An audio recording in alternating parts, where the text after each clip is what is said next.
అదే RTV app వార్తల్ని క్షణాల్లో చదివే అవకాశం ఉంటుంది. ఒక న్యూస్ పేపర్, ఒక టెలివిజన్ ఛానల్ మీ చేతుల్లో ఎప్పుడూ ఉంటాయి.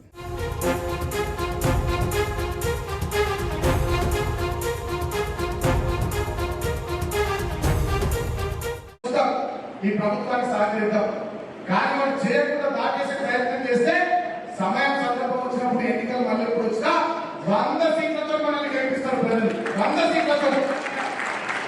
కేసీఆర్ గారు ఎప్పుడో మాట చెప్తూ ఉంటారు. 1984 నుంచి 1979 దాకా తెలుగుదేశం పార్టీ బ్రహ్మాండంగా పనులు చేసినా ఏదో ప్రజలకు మార్పు కావాలనే ఆలోచనతో 89లో కాంగ్రెస్ అధికారం ఇచ్చినట్ట.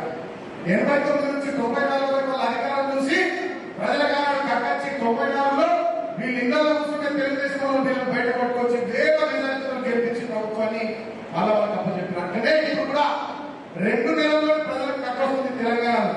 2 నెలల్లోనే ఒక ముఖ్యమంత్రి స్థాయిలో ఉన్నాడు. ఈ గుప్పు మేస్త్రిగాడు ఏం మాట్లాడాలి?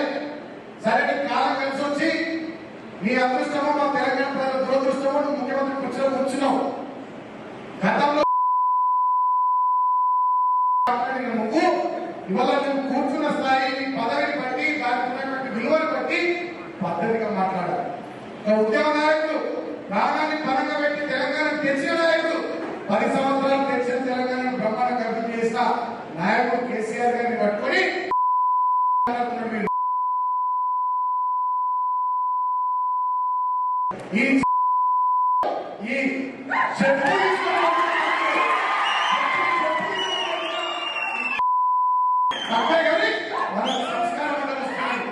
మనకు సంస్కారం అంటే వస్తున్నది. మా కేసీఆర్ అంటే మా ప్రభుత్వం లేకపోవచ్చు, 1,00,000 మందిలో పండగకి తొక్కుతుందా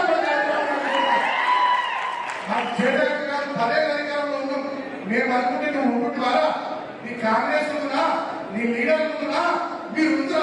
కన్యన చేస్తే ప్రాణాయితో కలిపి పారేస్తుంది, గోదావరి కలిపి పారేస్తుంది.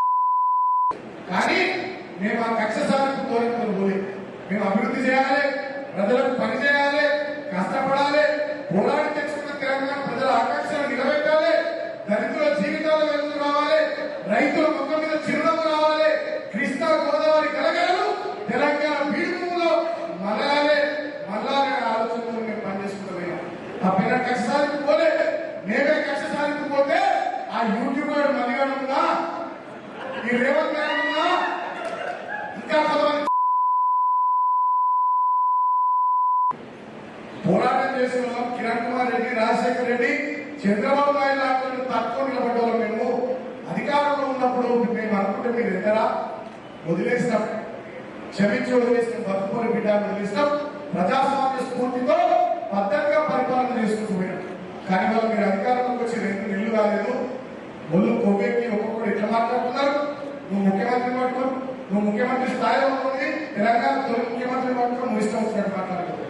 ఇంకోటి మంత్రివర్గంలో మంత్రి రైతులను చెప్పులతో కొట్టుమంటాడు.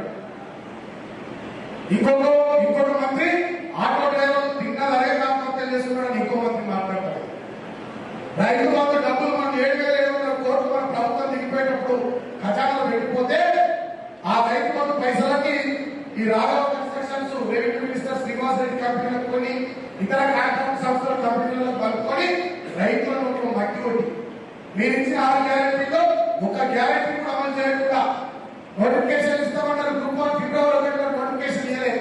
మెగా డిఎస్సీ అది ఇవ్వలేదు. అగ్రికల్చర్ యూనివర్సిటీలో విద్యార్థులు ఆందోళన చేసుకుంటే వాళ్ళకు కొడతారు, కేసులు పెడతారు. మహిళలకు 500 గ్యాస్ సిలిండర్ అన్నారు. ఇంటికి ప్రతి మహిళకు 2,500 జరగన్నారు. 4,000 పెన్షన్ అన్నారు. 2 లక్షల రుణమాఫీ అన్నారు. కౌలు రైతులతో సహా రైతులకు 15,000 రైతు భరోసా అన్నారు. ఒక్కటంటే ఒక పథకం అమలు చేయలేదు. ఆడబిడ్డలకు పెళ్లి చేసుకోకూడదు, డిసెంబర్ 9 ఇందిరమ్మ రాజ్యంలో 1,00,000 రూపాయలతో తులం బంగారం అన్నారు.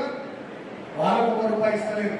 సీఎం రిపోర్ట్ చెక్కులు 65,000 చెక్కులు సెక్రటరీ ఆపి పెట్టి, అంటే మొత్తం పరిపాలనను గాలి వదిలేసి దుర్మార్గంగా వీళ్ళు ఆస్తులు సంపాదించుకుంటూ మొత్తం కిందికెళ్ళి మీద ఇక్కడి నుంచి మొదలుకొని అక్కడ దాకా 10 ఏళ్ళ అధికారం లేదు కదా, ఎక్కడ భూముల మీద గద్ద లెక్క వాడుతున్నారు. ప్రభుత్వ ఖజానాలో ఉన్న సొమ్ములని వాళ్ళ సంస్థలకు పంపుకుంటున్నారు. మరిన్ని వీడియోస్ కోసం ఛానల్ ని సబ్స్క్రైబ్ చేయండి, లేటెస్ట్ అప్డేట్స్ కోసం వాట్సాప్ ఛానల్ ని ఫాలో చేయండి అండ్ లింక్ డిస్క్రిప్షన్ లో ఉంది.